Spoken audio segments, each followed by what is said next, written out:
Tutulungan ko tong si Emma na mabawi si Mookie.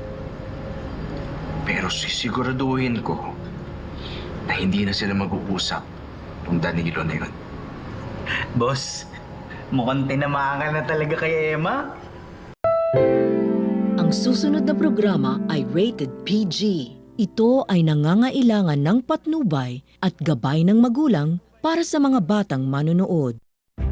Painit na po ng painit ang mga eksena maging ang kagalapan na ating pagkatutukan at ating nga rin namang pagkasubaybayan dito lang sa ating pinagkakaabangan at pinagkakatutukan tuwing hapon na Mami Dearest. Simula pa lang din naman kasi ito na ito marin naman kasing si Olive ay tila lalala na rin naman sa mga plano niya dahil nga rin naman kasi na gusto na nitong si Olive na masolo na hindi lang itong sa Dins, itong si Danilo, pati itong si Mookie.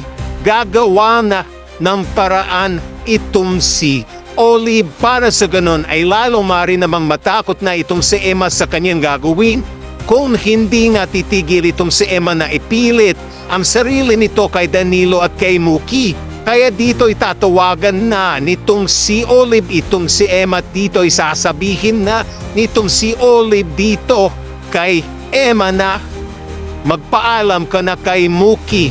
Emma, kung ayaw mo pa rin na kung tigilan kami ni Danilo, hindi ako magdadalawang isip na may gawin ako sa nag-iisa mong anak na si Mookie.